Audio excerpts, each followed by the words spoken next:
It's Tuesday, December 22nd, and you're listening to the Geek News Central podcast, sponsored by GoDaddy.com. Geek News Central is a program of the Tech Podcast Network. Hey everyone, it's almost Christmas. We got a great show for you. I know many of you are on travel. I hope you're catching the show before you head out or while you're out on travel. Otherwise, we got a great one for you. Strap in. Here it comes. All right, people, I need a go, no-go for the Geek News Central podcast. Digital archive recorders. We're go fly. Microphone. We're go fly. Video feed. Go. Web browser. Go. RSS data stream aggregator. Go fly. Interflux Toddism suppressor. All right. I'm confused. Host readiness check. Welcome to the show. Welcome to the show. Voice ready confirmed. The Geek News Central podcast is a proud member of the Tech Podcast Network. If it's tech, it's here. All right, ladies and gentlemen, we are ready to go. Cue Todd in 5, Button, who's got the button? 4, There is no cause for alarm. 3, Everybody hold on to something. 2, Just press the button. 1. Aloha and welcome to the Geek News Central podcast, coming to you as live as it can be from the beautiful state of Hawaii via the Geek News Central studio overlooking Greater Oahu. Hey everyone, welcome to the show. Again, my name is Todd Cochran. Of course, I want to welcome you, and if you get a chance, make sure you get over to geeknewscentral.com. Check out all our great content over there. Of course, check out our archive podcast available via the podcast link on the website. And get signed up for our newsletter. Our newsletter contains everything that I cover during the show, including content that is submitted by our listening audience. If you have comments on today's show, you can send them to geeknews@gmail.com, or you can send them off to the voicemail hotline at +1 619-342 7365. Now, you want to get subscribed via either your mobile media device, via your iPhone or your your BlackBerry or your Android, whatever it may be that you're using for a mobile phone, or you can use our standard MP3 player.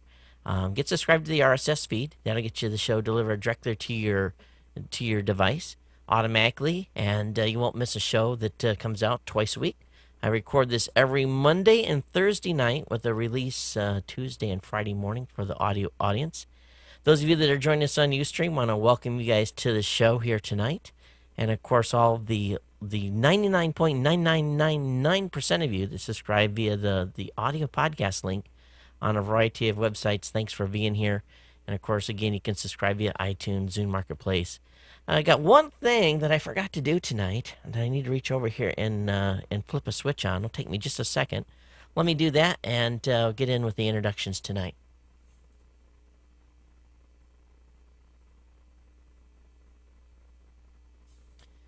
Okay, lots of stuff going on. Things have kind of calmed down a little bit. Obviously, I'm still here in Honolulu. I have not flew the coop, luckily. It looks like I'm going to be home for the holidays. Within the family and I don't have to travel anywhere, which is good news. And boy, there for a while it was touch and go. But what was happening with overseas has kind of resulted itself, and my wife and I aren't going to have to head out. Let me see. I'm going to do my list here. I want to welcome, of course, all of the Ahana to the show. All of you that are longtime subscribers, thanks for being here, and of course, the new listeners, and of course, the listeners from 160 countries worldwide. I want to thank you guys for subscribing to the show and listening wherever you may be. Okay, hey, a few things. I want to, of course, give a warm thank you to the folks that have been contributing to my salary replacement plan. That's going pretty good, and I'll give you a report here on the new year on where we're at percentage-wise. Just a week or so into that campaign, I guess. So thank you all for all of that. Been lots of stuff in planning for Consumer Electronics Show, as I talked about in the last show. It's just really 2 weeks away from when we're going to be starting to do our first reported content from Vegas. And I get in there Monday morning, January, well, let me look at the calendar here, January 4th. And then we'll be doing, basically getting all the gear organized on the 4th. And then the interviews will start. I think our first interviews with Seagate on January 5th. And we're working our schedule the whole week. But one thing that Jeffrey over at geekazine.com, he called me this afternoon as I was driving around, actually picking some stuff up. He said, "Hey, Todd, what who are we going to pick to invite to our NBC Universal main stage appearance? Of course, our friends over there at NBC Universal have given us the opportunity to stream 2 live events, Saturday and Sunday. I believe the dates on that are the 9th and the 10th of January. We'll be streaming live events, again, from NBC Universal main stage. And he says, who do you think we should have on? And I'm like, well, I guess as people we find cool, products during the show, we'll invite them. And he made the suggestion that we ask all of you, who do you think we should invite to come on and, talk a story with us a little bit? And so I'm going to make this kind of an open thing tonight. We're going to have a survey up on the Tech Podcast website starting tomorrow. I'm basically asking the question, who do you want to see during our live streaming event? Which company, if it's a CEO of some company, if it's an engineer, a product lead for a specific product, who do you specifically want to see at that event? And what the beauty of this is it's going to be a very high level, high visibility event. So we're not going to have any problems. Matter of fact, now that I've really sent out emails to about 300 of our press contacts that have been emailing us and people that we've known in the past, that shows everyone is really kind of jockeying for a position to be, taking one of those multiple spots that we'll make available during those 2 live streaming events. And so, for me, I could probably go through in 15 minutes within those 300 companies. I could probably, boom, boom, boom, boom. I could pick out 20 companies that we'd want to, that I'd like to talk to. But the show is not about who Todd wants to talk to. It's about who you want to see. So I'd like to hear your feedback on that. geeknews@gmail.com. geeknews@gmail.com. And all you have to do is to find out who's exhibiting is go over to the Consumer Electronics Show website, kind of do some scouting around there, and just do CES 2010 in Google. You'll find the direct link back over to the CEA website. So if you've got an idea and you have a suggestion, or if there's a new product that's coming out that you want to see, a camera, video camera, whether it be a new, whatever the device that the folks can carry, we're going to have a table that will be about, we'll be able to put 3 to 4 people behind the table, and then it's maybe, 5 or 6 feet across, something to that effect.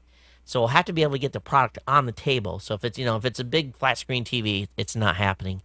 But if it's something small where we can get up there relatively easy on and off stage, it'll be a fun event. It really, really is. And it's, we've been stressing the logistics of getting this put together. But I think Andy, as I talked about in the last show, Andy and I spent about an hour kind of whiteboarding how everything's going to work and set up. And matter of fact, as a insurance policy, based upon some stuff that I found out later this week, I've actually ordered one more complete wireless set so that we will have, that if we need to have all 3 of us up on basically wireless mics, we can do that. Or, they're not wireless mics, but they're the little lapel types. That'll come to me in a second. But if we need to do that, we will.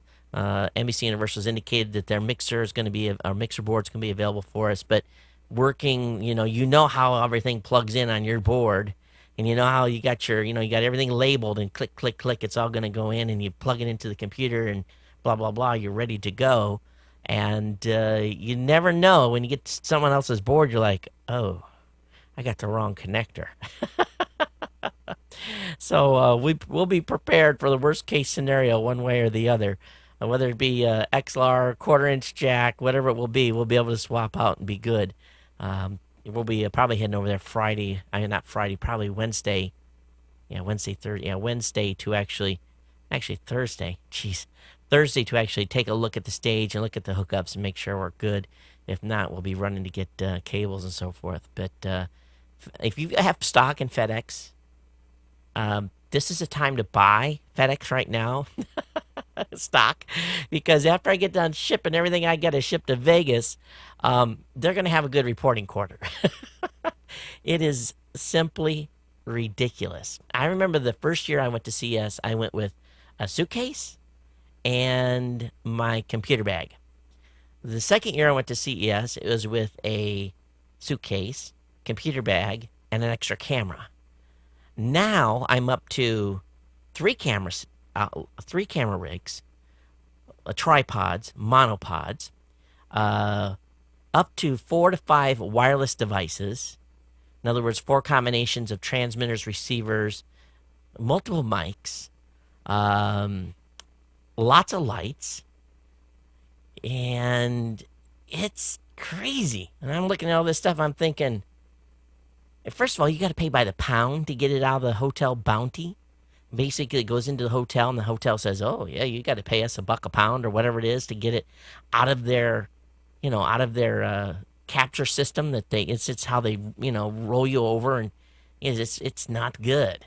So you pay the FedEx fee into the hotel, then you pay the hotel their handling charge to get it out of the handling room.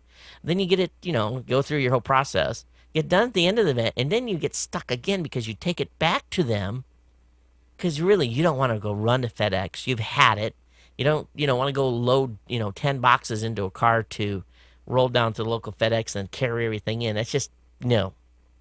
You want to just take it to the folks at the business center, drop it off, be done with it, and go to your room and just, fall flat face first into your bed, because it's it's a long week, as you all have watched in the past. Now, I will have a suite this year, so we'll probably be doing some interviews in the suite there at Monte Carlo. So it'll be good. So anyway, let me know what you want to hear on the NBC Universal main stage. But I'm really excited. You guys know we're playing hard. We're taking total count now is 9. 9 folks are going to go to CES this year. I think that's our final count of a team that we'll have on the ground there, and a bunch of people that are fans of this show are going to be there as well. Jack will be there. Tom will be there. So it's going to be a great event. Hey, big news did come out today. I got an email from the folks at blip.tv, the Tech Podcast Network main channel, our primary channel where all our HD or all our interviews go up, and also our back channel where our SD content goes, where this is basically behind the scenes and life and times and CES real world kind of type of content. Both those channels have been approved, and they're now going to be on Roku and on the TiVo, on the Blip TV plug-in on the Roku box. So if you got a Roku box and you didn't see any of the CES 2009 content, all that's on there now. And so we're going to start adding stuff here, obviously, in January, so you get all the fresh content. So if you've got a Roku or a TiVo, go to the Blip TV plug-in, and you'll be able to see the Tech Podcast content. Now, Geek News Central is also now on the Roku box and on TiVo. So if you're depending on where you're watching the show or listening to the show, you can watch on your Roku or on your TiVo. Okay, of course, I want to give everyone a Merry Christmas. I wish everyone a Merry Christmas and Happy Hanukkah as well. And everyone have a joyous time here over the holidays. And of course, we're all looking forward to a better 2010. Well, let's take care of a little business, and I'll get right into the content. GoDaddy.com, really, they are the mainstay of this show. They take care of sponsoring the show, and they help me keep the lights on and keep things going here.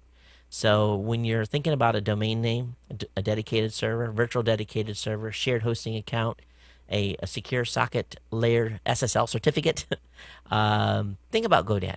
And my friends over there would appreciate the business. I would appreciate you giving them your business. And when you get to the checkout counter, I got some great promo codes for you. Of course, you can find that in column 2 of the website at geeknewscentral.com. Geek5 will save you 15% on orders $20 or more. Todd20 will save you 20% on a 1-year shared hosting account. That's a great Christmas gift to give someone, get them set up, to get them blogging, get them in the social, get them going in the social, social media. And of course, Todd will save you 10%. TODD will save you 10% on non-domain orders. All the promo codes are there at geeknewscentral.com. Really, this last couple of months would not have been possible with the traveling, with the ongoing planning for everything that's going on right now within Raw Voice, within Tech Podcast, within this show, without GoToMeeting. To be able to have a meeting just basically with the click of the fingers to get going and get started is simply amazing.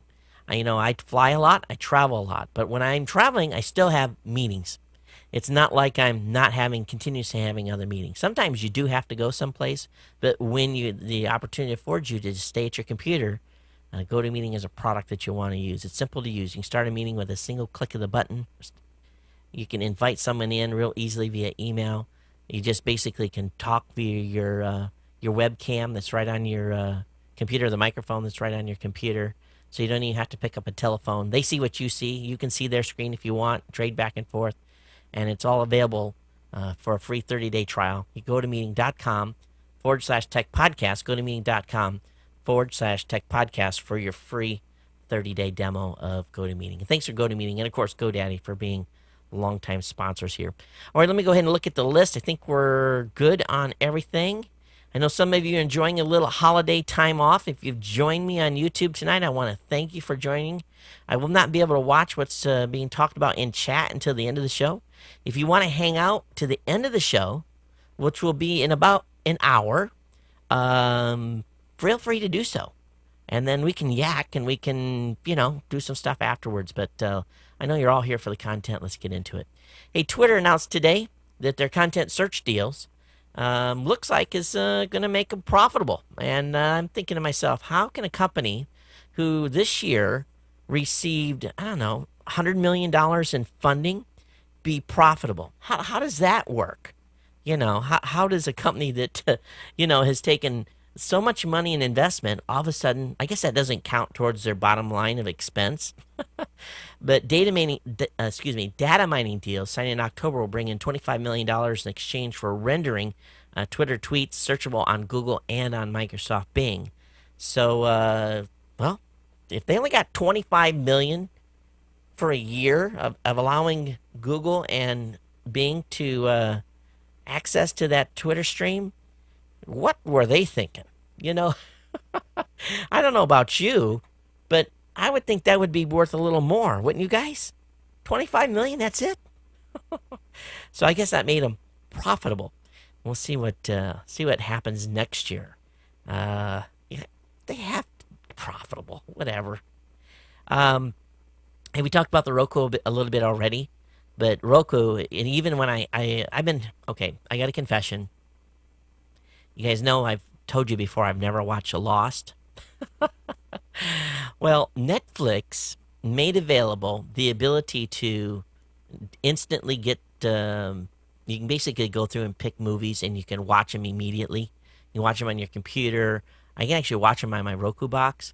So all I really do is I subscribe to the movie. You can't do all movies, but you can subscribe to a few that they make available. And one of the series they made available for immediate streaming was Lost. Well, Lost is recorded here in Hawaii. I've never watched it, not a single episode. And I had to look. Wait, someone's outside laughing, walking on the sidewalk, I guess. Well, anyway, I never watched an episode of Lost until 2 nights ago. So now I'm blasting through season 1. And those of you that are Lost fans, I think you'll giggle. You guys will know I talked about I haven't watched it. But yeah, I'm sucked in. It got its hook in me. But this just goes to show the power of the Roku. They've moved beyond Netflix. And they've got video from Amazon.com. They have web TV from stuff from, of course, from Blip, from Mediafly, from a variety of other providers now. And it seems like every day that I log in, or actually turn the box on, there's new stuff. Now, what's made that possible is the Roku Player SDK is now open to all developers.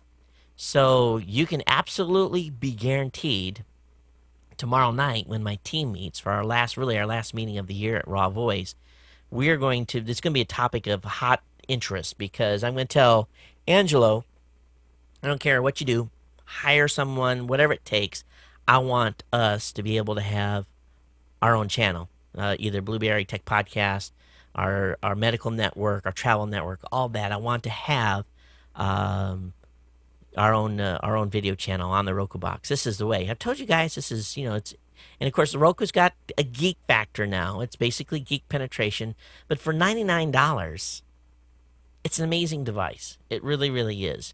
And so anyway, the SDK is open. In other words, software development kit is open, and that means we still have to get the content approved, but with 5,000 content producers over at Blueberry, you can absolutely be guaranteed that we'll find a lot of great content to be shoved into these channels.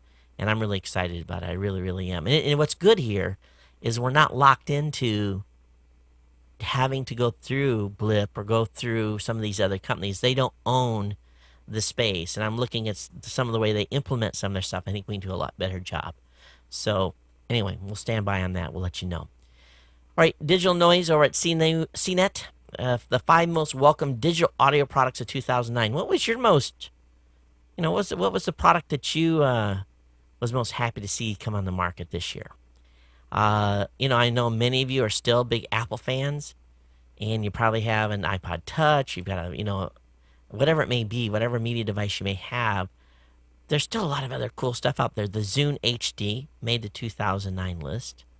Of course, there's all kinds of applications that are being loaded in Apple products. Those made the list with Rhapsody and Spotify.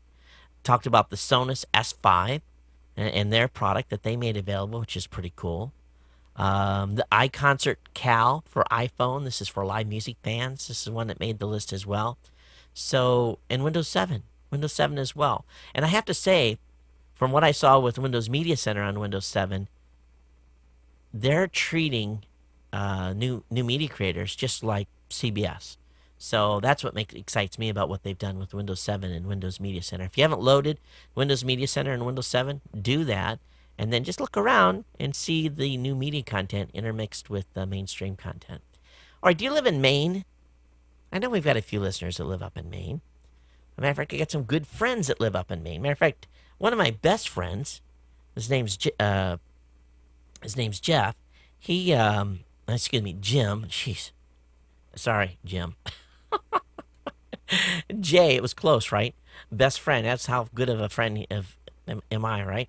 All right, anyway, Jim was the guy that we had this huge, I'm a PC, I'm a Mac. And of course, he was the Mac. This was back in the early days of when Apple was making a comeback. And, we had these just like PC Mac wars. And it was when I was still in the military. And we would do terrible things to each other. He filled my hotel room one time with, he'd cut out small apples, literally thousands of them, stuck them in between my sheets, in drawers, in between books, in my files, I found little paper apples for months. And and I came home and was still finding them in bags and clothes pockets and you name it. But anyway, I'm digressing here. But he's up in Maine, so I know he watches the show from time to time. But Maine is considering a cancer warning on cell phones. So, although there is no conclusive proof that mobile phones cause cancer, a Maine legislator wants to require all mobile phones sold in the state to carry warnings that say mobile phones may do so. Now, having worked in electronics my entire life, having been really involved with RF, in other words, radio frequencies, basically transmitted radio frequencies my entire career when I was in the military, I've always said that you probably shouldn't have your phone up next to your ear all the time because it's a transmitter and it's transmitting radio frequencies, which is, in a sense, you're getting radiated a little bit. And so, hands-free devices are smart. I guess we'll know in 30 years when there are massive cases of brain cancer from all of us having used cell phones our entire lives. We'll find out. But, with electromagnetic radiation, there's, again, no conclusive proof. But if I was a betting man, based upon, my experience and knowing that really any type of RF radiation, however small, is not necessarily good. I dealt mostly with high-power radar stuff. High-power radar too close to a man can, really do some serious damage. In women too, in the reproductive organs and so forth. So, cook you from the inside out, just like a microwave does. But I think this is something that will be forthcoming. I'm sure we're going to see it on all cell phones before it's all over. All right, we thought SciStar was dead. The SciStar site is back online, and I'm wondering, okay, is this just like a Hail Mary to hope that, that they can sell a few products maybe to pay for their legal bills. Over on Computer World, they're reporting that even though Apple got huge injunctions on them to take everything down, their website was back online selling a product called Rebel EFI. It's a $50 utility that lets owners of generic PCs install and run Apple Snow Leopard operating system. Now, when someone tried to actually add that to their cart, it was basically set out of stock. Now, how are you out of stock on a software download? You're not. So they're probably at this time still weighing their legal options on whether or not they can make this available. So here's the question to all of you. If you could download a $50 utility to easily make your PC run Apple Snow Leopard, would you? Now, I guess it would depend on what the limitations of the application was, but I'm sure there's a number of you that would consider that. So, obviously, SciStar's saying that they're going to let all their employees go, all 8. And again, I think they only sold 500 computers during the entire time, so maybe that's an indication of how many people would be willing to buy this Rebel EFI product for $50. Tap Tap Revenge. How many of you have this Tap Tap Revenge on your iPhone? I must be the 2/3 that don't. They say over 1/3 of iPhone users have Tap Tap Revenge app on their iPhone. And the company behind it's making $1 million per month. Who would have ever thought? I guess, as crazy as people are with Rock Band or Guitar Hero, it should not come as any surprise. And actually, my son had asked me to add this app to my wife's iPhone, and I had not. So I guess that is the. How many of you have it?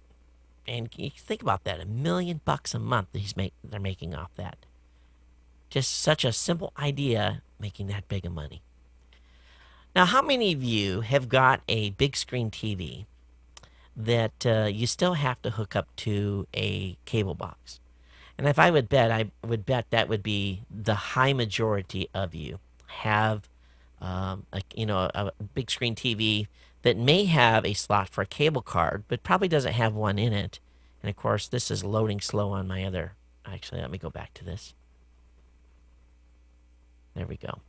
But the cable card was supposed to be, our freedom from these boxes that the cable companies rent to us, or give to us as a fee, or give to us each month as part of our fee. But the FCC at the same time is finally thinking, okay, this has not worked. And the FCC is going to take a stab at redoing and fix the limitations of what has happened with, basically no one being able to get a cable card. So the article today in Home Upgrade talks about what needs to be done. And there's another article I'm going to link up into the show notes. It was from Ars Technica talking about the cable card as a failure and how they're going to try to do something else. Matter of fact, it's actually linked on the bottom of the article that I'm showing here on the Ustream feed. So, I've thought about at one time putting a big screen TV here in the office and putting it on the back wall. And I spend so much time in here. It would be nice every once in a while to kind of flip on the news. But I don't want to have to, deal with getting another cable box and bringing it in and wiring it up. And, I'd rather just, I got a cable drop right there. Why can't I just plug it in? I can do that now, but I don't get any of the channels I'm subscribed to. So, they had to do something because there's a lot of us in that situation. A lot of us have TVs that are cable card ready. And, our consoles in our homes, many of you probably have an Xbox. Maybe you've got a Roku. You got a TiVo down there. You've got 2 or 3, 4 things already in it there. The last thing you want is that DVR, taking up space, underneath the rack that is, or the cable, the cable box. That thing has seen its day. It needs for it to go away. It really, really does. What's going to happen is, all these TV manufacturers. Matter of fact, I saw a report today of an IP-ready cable TV, or IP-ready TV. In other words, it's Wi-Fi enabled, or you can plug a 10 base T into it, connect it to the Ethernet. So that's what's going to happen. We're all going to get to the point where, like, I call the cable company and say, okay, cancel my cable. Yeah. Oh, no. I don't want to cancel my internet. I do want to cancel my cable. Well, why are we going to do that, sir? Well, because I'm getting all my TV over the internet. That's what's going to happen. Do they not realize it's just like the music business? Do they not realize they have to change and do something very quickly? I think they're just, sticking their heads in the sand and hoping this issue goes away. It's not. It's 5 years. Give it 5 years. And cable companies, as we know it today, are going to be in big, big trouble. All right, over on Extreme Tech, Mars Phoenix Lander may become undead. As you remember, the NASA's Phoenix Mars lander was basically up there on a pole. It's near the, where is it? Is it North or South Pole in Mars? And it survived. Actually, it's went through a winter, and now the area in which the Phoenix lander is warming up. And they're hoping to revive the Phoenix Mars lander. And what Lockheed Martin did, they included what they're calling a secret Lazarus mode that could re-energize Phoenix if scientists can reestablish contact. And if the hidden mode actually works, the only obstacle remaining would be whether the solar panels are surviving, whether or not they can get enough juice to really to get this thing back online. They're really positive that if they can establish communications, that they can probably bring this thing a little bit back to life, little by little, and maybe actually do some more science with it. Now, it was only tested to, I think I was reading, in the lab. Now, I don't know why they didn't do this. Probably it was too expensive to test it at this temperature. But it was already tested at minus 55 degrees Celsius. That's pretty cold. Now, that's minus 67 degrees Fahrenheit.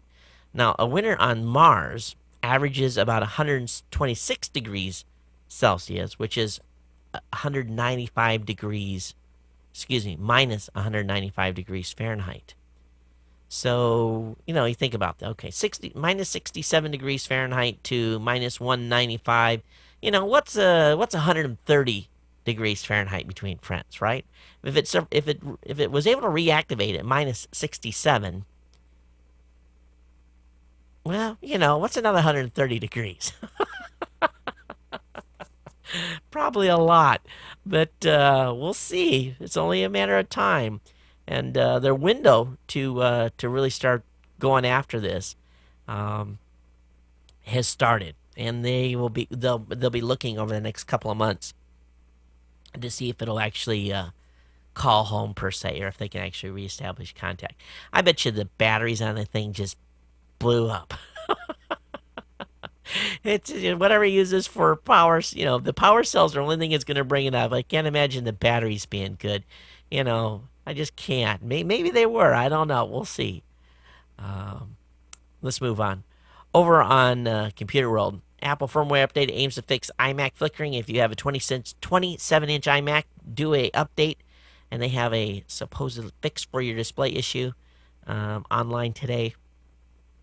Over on Wired, they're talking about Ford's sync. Of course, you guys, if you haven't, if you've been listening to any podcast except for some of ours, you've been hearing about the Ford sync, and of course everyone's been raving about this product. It's going to be in Ford cars, select Ford models.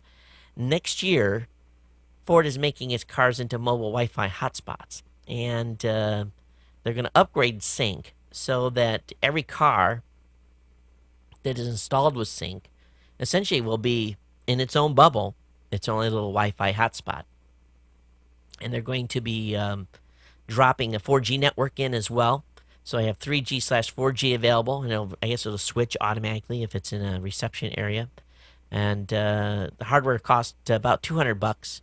And then there's a service cost of $29 a month. You have long commutes, and if you have people commuting with you, pretty cool idea. But if you're a business person and you spend a lot of time in your car, a realtor or something like that, it makes a lot of sense too. So we'll see what happens with sync and where Ford takes this.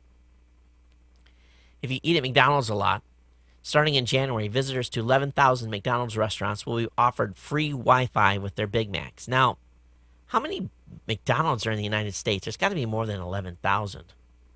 So, heck, half the time you see one on every corner these days. But, last year, a lot of companies started charging from what they had initially offered stuff for free. And they started charging, then reverse course. So now you'll be able to go into Mickey D's and get a couple hours free Wi-Fi access with a purchase instead of paying them $2.95 for your time online. I don't know the last time that I actually went into McDonald's. I really don't. I think I go through the drive-thru, but I don't remember. I don't know the last time I actually went into one and actually sit down. And I guess if you need an internet fix bad, that's an option. But I don't know. We'll see how this turns out. Okay, Firefox 3.5 is now the world's most popular browser, and the folks over have been watching its market share, and this is interesting. It's possible that 3.5 will retain its top spot as long as Internet Explorer 8. Although Internet Explorer 8 is catching up, which is interesting. So you got to admit, though, the folks at Mozilla have done a good job here with Firefox and gotten pretty good penetration. But more and more people I talk to continue to tell me that they are having good success with Opera. Right now, Opera is got a 9.6 market share. Let's see if I can actually read this graph. Yeah, Opera's continuing to climb fast, so we'll see what happens with Opera. And of course, Firefox, if Firefox continues to have crash issues, like a lot of people have been having, and more memory issues, we could start to see that decline over time. But currently, Firefox 3.5 is the world's most popular browser, according to market share of basically stats that are coming in through a variety of ISPs. Malware and botnet operators are going ISP. Up to this point, most of the malware and botnet operators have been operating from servers that they go buy from server farms. They'll go buy 4 or 5 servers. They'll load them up with the, do a month-to-month service plan. And maybe they get a week's worth of utilization out of them before they get shut down. Well, what they're doing now is malware and botnet operators are setting up their own virtual data centers. And they're buying their own servers. Then they're going out and requesting IP space. In other words, they're going out and submitting an application to get a large block of IPs, which, I didn't even know you could get larger block of IPs anymore, but apparently you can. And once they get that large block of IPs, they just start dropping servers in data centers. And it's very hard to get them shut down now. Well, they shut them down, they go pick the servers up, and they move them to a different data center, and they, use a couple of different IPs, and they're back in business. And the bad guys are going to some local registries in Europe and getting, I guess, massive numbers of IP space, and setting up a variety of hosting providers within their data centers. And if they're doing that, there's got to be huge money in what they're doing. If you think about that, they're buying servers, getting IPs assigned, large blocks of IPs assigned to them that they can issue, and moving from data center to data center. It's got to be big money. It really, really does. So where will this end? I don't know. All right, we all know that there is a asteroid that I guess in 2029 will make an approach to Earth that will come. It'll be the closest asteroid approach in recorded history. Well, at least ones that recorded history, and pass about 18,300 miles away, which is a pretty close call. The folks at NASA have made a animation of this, and it's over on Wired. I'll have this linked up in the show notes for you. You can check it out. But how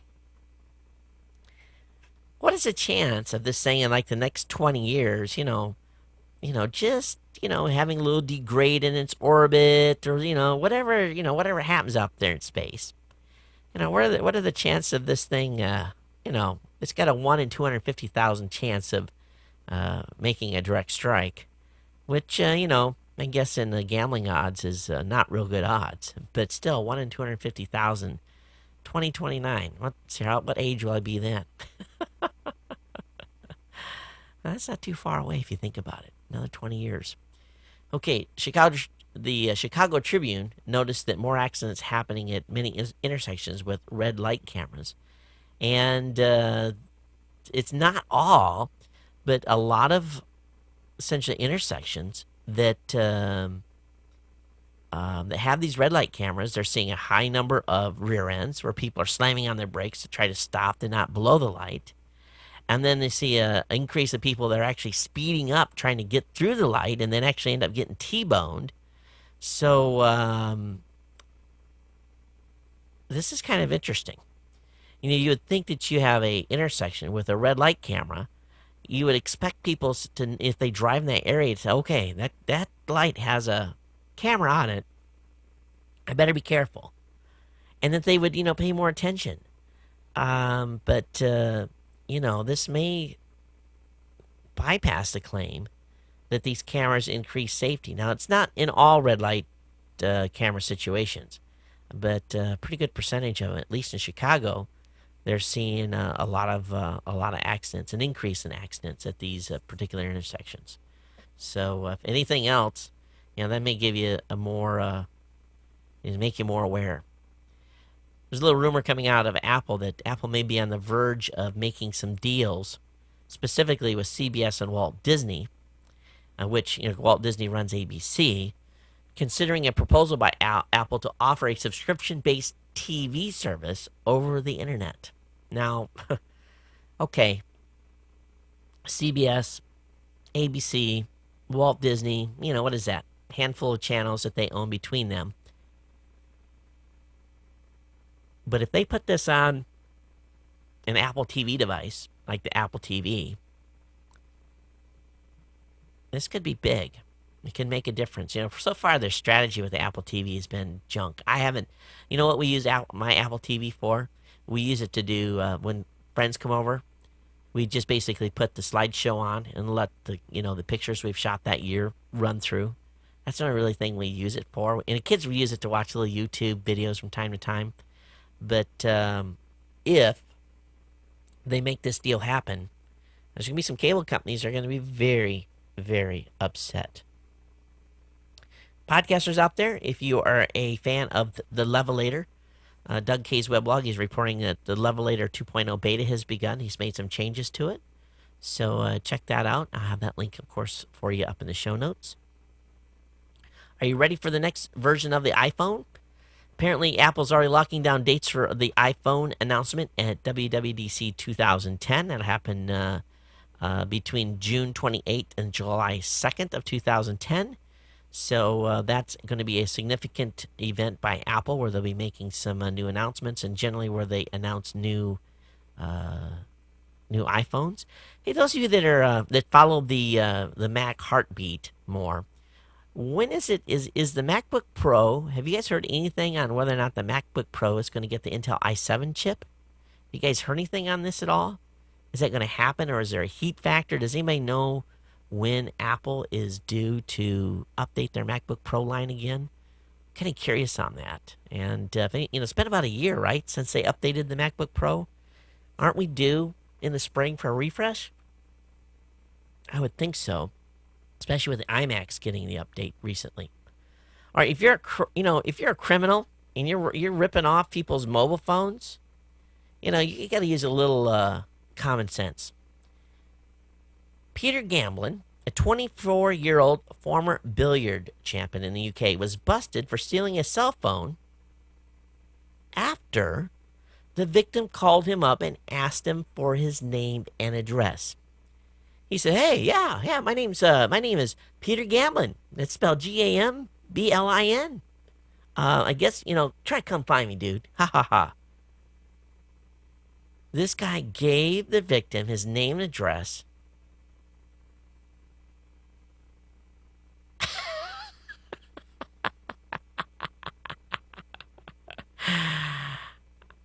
I am going to tell you how stupid can you get? It's like, hey man, you got my phone? Yeah, I got your phone. Where you at? You're never going to know. Would you, come on. That's the response a crook's going to give. First of all, they're going to pull your SIM card out and it's going to go to a pawn shop or it's going to be sold to somebody for $20. You know, this amazing. Well, you're going to jail. What is a felony? What is a felony robbery in the UK? What does the value have to be to, here in the United States, you have a misdemeanor, then you have, like I think there's 3 levels, and when you make the big time is when you go over a certain dollar value for something that you've stolen, or if it was aggravating circumstances, like you used a weapon, that's basically an automatic felony. In the UK, what does the value of something have to be in order to actually get jail time? Here for misdemeanors, usually people get community service, a slap on the hand. They might get a couple days jail time, but felonies, that's where you're going to go to the big house for a little while. Like what's the cutoff for those of you there in the UK? I've got a health and wellness type of article I'm going to put up in the show notes. I'm not going to talk about it too much. You guys will see it in the show. You'll just see it in the show notes. I'm not going to talk about it during the show, but it's some tricks you can use if you've got concerns about some critters that may be in your home, some ways to, some kind of cool do-it-yourself type of ways to detect them before having to call call the pest and rodent guy. And, I think the beautiful thing about today on the internet, you can find all these cool little ideas to actually, find out if you got a problem before spending the money to have, someone come in and spend a lot of money. So anyway, that'll be up in the show notes for you. All right, Gizmodo did a 12-city 3G data mega test. And I'm sitting here looking at these results, and I just don't get it. Because AT&T blew the doors off everybody on their 3G test. So is it the iPhone, or is it the iPhone and not the network? Because they use a standard 3G card. And you guys know that I've got a couple of cards. I've got a Sprint card, got a Verizon card that I use from time to time. And in all these tests, here's the thing that blows me away. Sprint was like way down. And I don't get it because that has not been my general experience. Sprint has generally always, I travel all over the place. And Sprint generally really beats the pants off Verizon at least. And in this test, let me put this up for those of you on Ustream so you guys can actually see it. Let me roll over here. And I'll actually bring it up so you can actually see it. Let's see, roll down here so you can actually look at it. They've got a bar, and the bar basically shows yellow for Sprint, red for Verizon, blue for AT&T, and doggone it, it's taking me forever to scroll down here for some reason. And you can see on the bar, all the way across the top, blue, blue, blue, blue, blue, blue, blue, blue, with AT&T in the lead. Just amazing. It really, really is. Okay, let me go ahead and move on here. Actually, I'm looking at the time. We have run really long tonight. And let me start wrapping this thing up. Special media return on investment, how to calculate social media marketing return on investment. I've got a good article by Robin Good here for you to check out. Link to that will be up in the show notes. So definitely check that out. I have another number of articles for you as well, folks. Talking about YouTube coming up with a URL shortener now. It's going to be U2, YOUTU.be. It's going to be a YouTube shortener. I've got an article about RSS readers and how the market is in disarray. And then I have a variety of stuff on what's happening over at Justin TV and a launch on a pay-per-view service. And then we got to talking about a variety of podcasting it's basically question and answer. So those of you that are looking for more information on podcasting. Also, Soyuz was launched in the International Space Station, so we got 3 folks heading up to the ISS.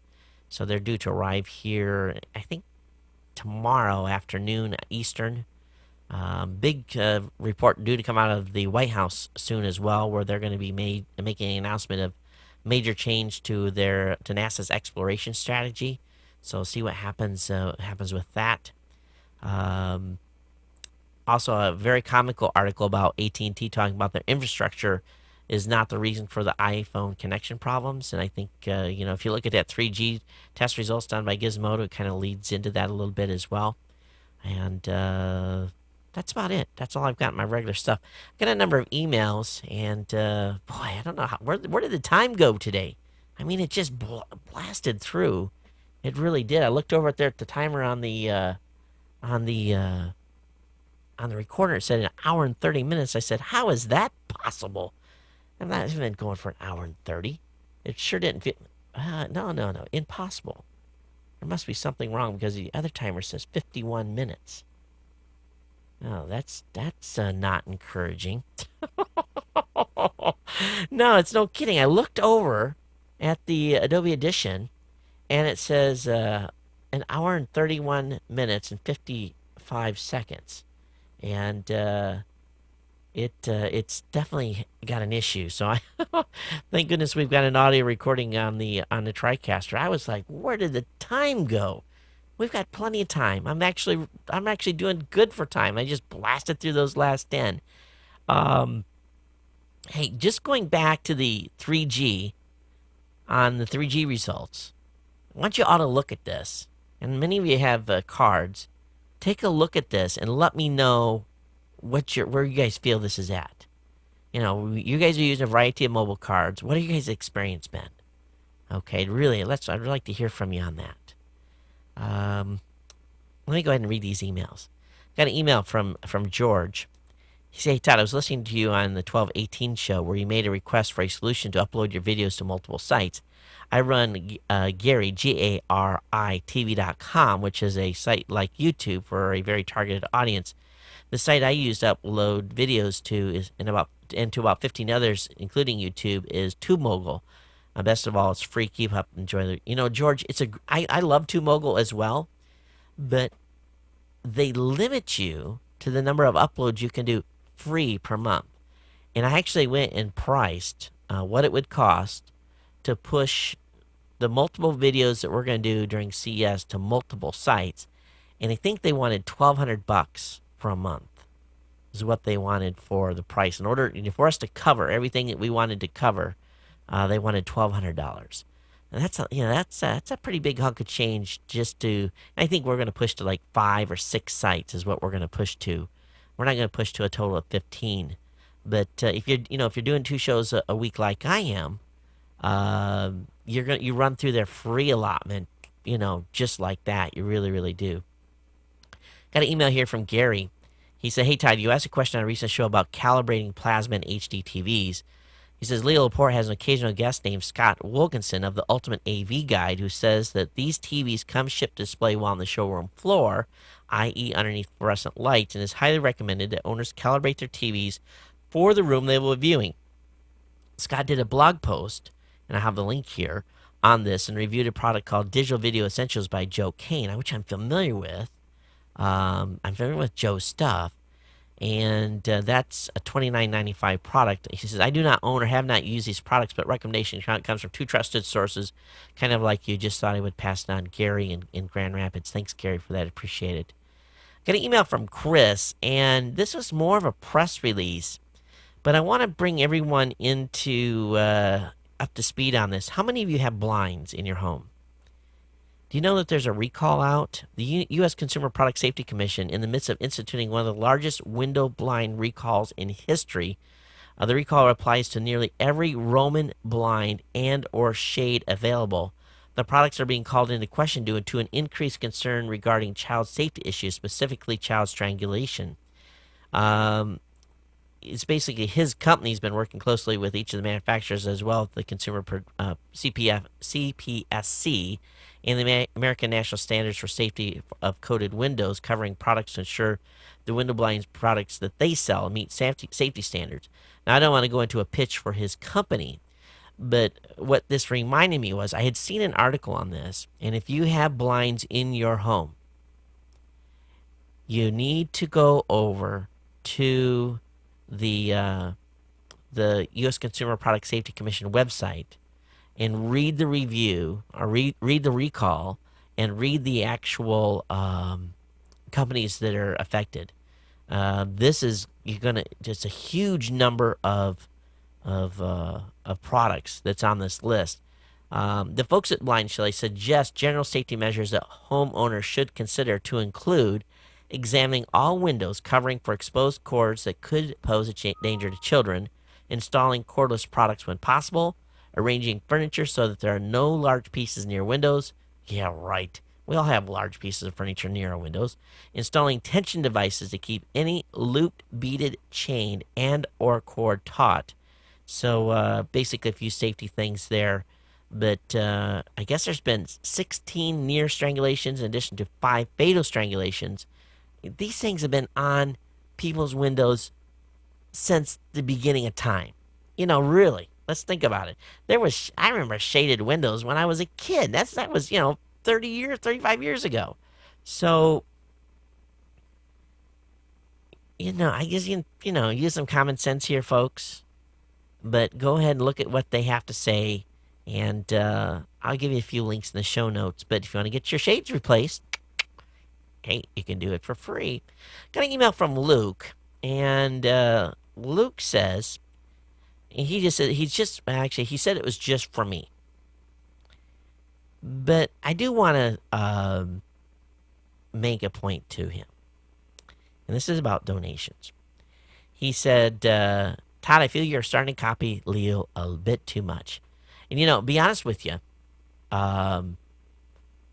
and Luke, I do want to thank you because Luke actually did contribute.